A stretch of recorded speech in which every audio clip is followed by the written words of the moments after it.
Hail brothers and sisters, my name is Captain Meatshield and welcome back to Satisfactory. So, off camera I've been having a think on, I've been trying to run numbers on how to fix things up and adding a little bit more kind of platform stuff to build onto over here. I think with the current setup I'm going to be able to support 5 machines that are going to be making when I can fucking speak, I think I'm going to be able to support 5 machines that are going to be making modular frames with the amount of iron that we're going to be pulling out of the ground at the moment. So we'll have room to expand further once we get the minor Mark 3s. I really just can't fucking talk today. I don't know what's going on. Just words refuse to happen. I just want to lay out some more concrete, just get a nice solid platform, build it right into the fucking wall. Not quite like that, however. I appreciate the effort. We're just going to start setting up some smelting columns, get some of the infrastructure in place, and yeah, start getting this station all set up. I've expanded it so that we've got a couple of freight platforms as well now, with a couple of freight cars. I don't know what the capacity of these things is going to be, actually. A freight car is that 34 slots? So 34 would be 68. Oh. Right.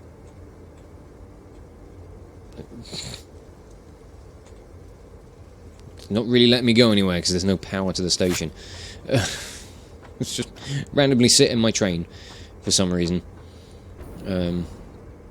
So we get 64 times 50.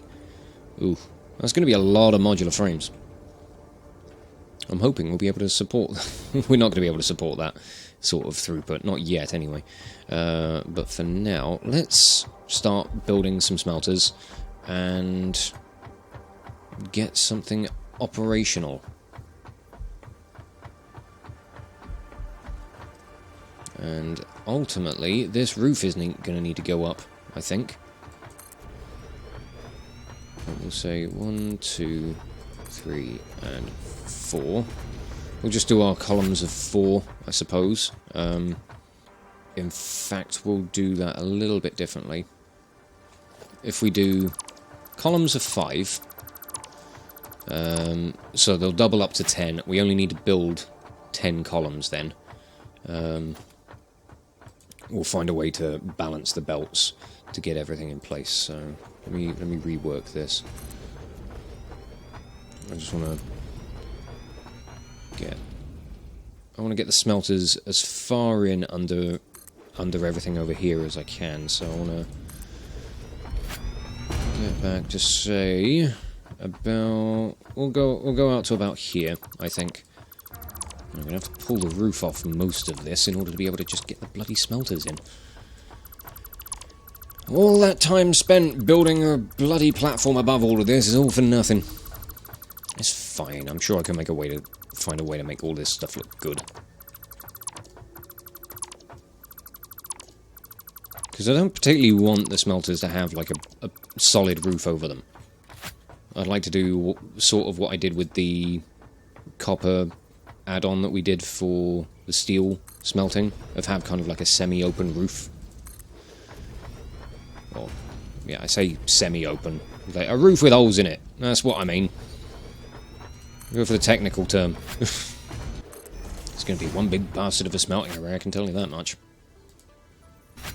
Okay, that is going to be 30 smelters. Nice. Build out the rest of the platform behind it, and then I've got to put in all the infrastructure underground. I'm going to get some larger foundations for all this, just because I'm going to want to pad out the floor underneath, probably. Make this a nice beefy place to hang out.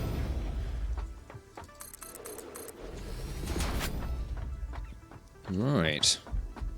Now we've got to put in for some infrastructure, so let me crack on with that. I'm going to may as well stick with the jetpack. It makes it easier for getting up and about, up and down. Okay, it's taken a little while, but I've got the initial belt infrastructure under here all done. Now what I'm going to do with feeding these machines is I'm going to couple these miners into groups of 2, and each pair of miners will supply 1 bank of the smelters. I think that's probably going to work best. I want to rotate you around, I think. Because I think having your output directly into a wall is probably not going to be the best way of handling things, is it? You're probably fine as you are. We're going to need some mergers. How's that oh, never mind. That's why it couldn't connect. That bloody roof is still just a little bit too low.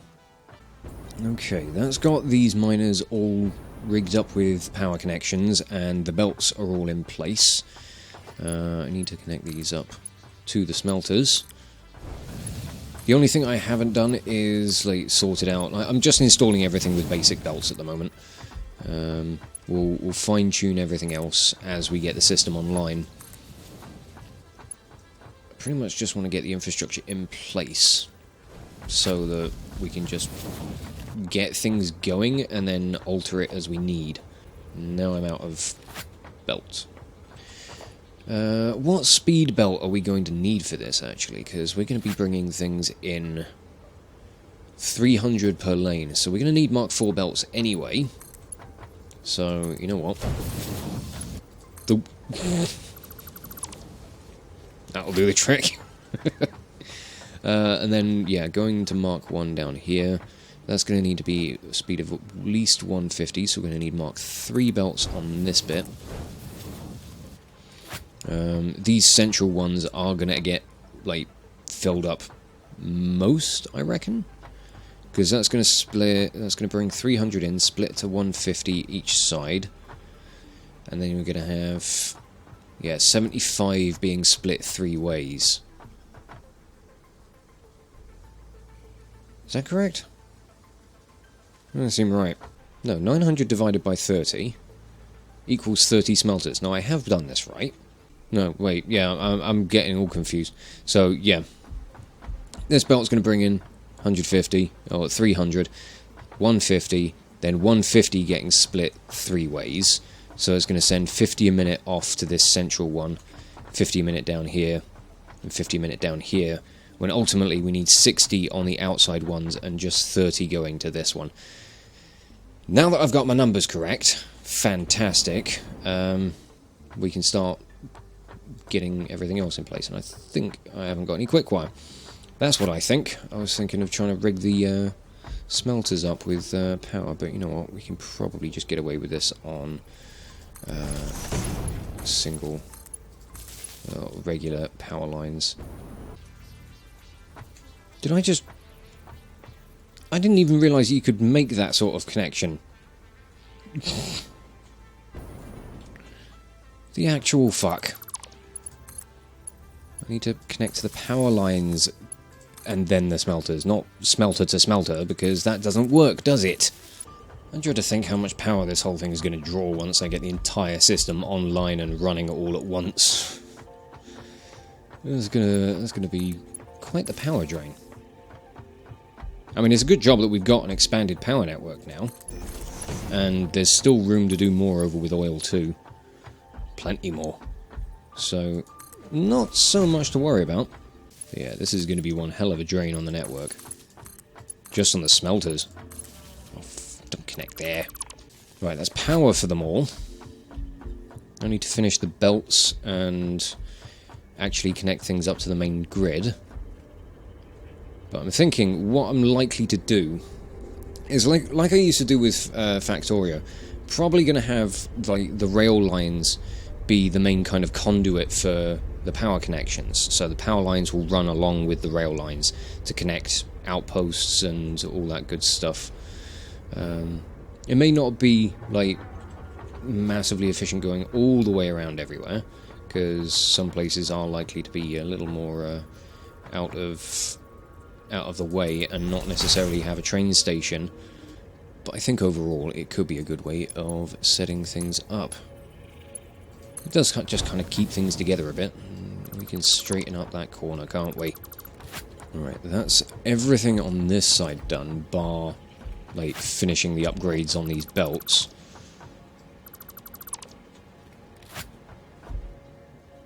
So, what I might do, I'm going to run off to go and grab some more encased industrial beams. Actually, I'm wondering if there might be... No, I dismantled that tractor, didn't I? Yeah. Okay, we'll go and grab some from... Oh. Switch out the jetpack for the Blade Runners, and then I forgot that I was wearing the jetpack. I was trying to fly, and it didn't work. Need more body slots, please. Grab some more encased industrial beams. I'll go and grab some more regular iron plate as well, because that's going to be needed for getting more just basic infrastructure in place.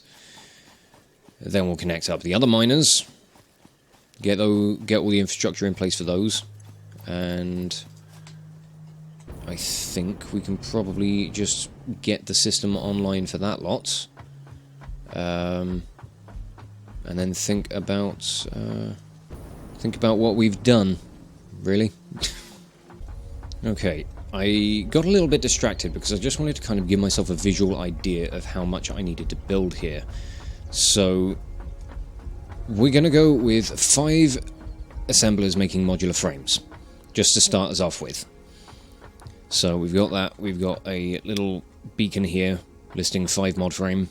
We're going to need... here we've got the reinforced iron plates. We're going to need 12 of those to be able to feed feed this number of machines constantly, along with 8 machines making rods. And for the reinforced iron plate, we're going to need... What have we got? We've got 16 constructors doing the alternate recipe for screws, and 16 constructors for iron plates. And that is going to use a total of 840 iron ore from, coming out of the smelters, well, in the form of ingots. So that's...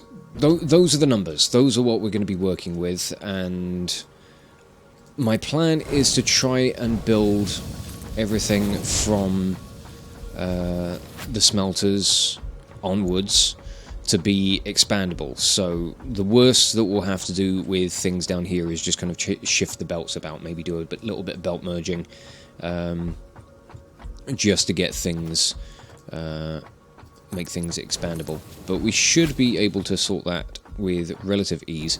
I don't know if we're not really going to have any more space to build things out that way, but we could always build things out over on the other side. So I think that should work out fine. All that's left to do over here is to connect these 2 miners together and get them hooked up into the smelters, and then we can start thinking about actually getting this system somewhat functional. I'm going to have to shift around this roof piece so that we can actually accommodate the height of the smelters and everything, so that's something on the to-do list. But along with that, I need to finish upgrading these belts, along with the conveyor lifts. These need to go up to a Mark III belt, because they're going to get overclocked to fuck. So we need to be able to make sure that the miners can actually output everything they're pulling out of the ground. But I am going to have to wrap this episode up here. I don't know... I apologise if this is going to be a fairly short episode. I've spent a lot of time just kind of building and not really saying anything. So I'm hoping that there's going to be enough material for a good video. Off camera, I'm going to finish setting up all of this stuff. Maybe get it online, and I will rejig the height of the roof up here so that we can actually get a nice, decent platform to start work on everything that's going to be needed with the constructors. They're going to be the first stage of everything. So it's going to be 16 iron plates, 16 screws, 8 rods, and then we can start merging all of that lot into the assemblers. And then the assemblers can just output and feed everything into the station. and then this little outpost should be done, bar the exception of needing to go and upgrade everything with Mark III miners. But that is going to be a long way off, because we're going to need to set up lots of different productions just to be able to get the materials to make Mark III miners. So that's going to be a little ways ahead. But for now, I think I'm going to wrap this episode up here and just say thank you all so much for watching. If you enjoyed this video, check out the playlists on the channel for more Let's Plays on metal covers, and give this video a like or a comment just to leave your thoughts. And if you wish to join the ever-growing ranks of the Order of the Shield, subscribe on YouTube, chuck me a follow over on Twitch, or maybe even consider checking out my Patreon and becoming an officer within the ranks. But thank you again for watching this video, and I will catch you all very, very soon. This is Captain Meatshield, signing off.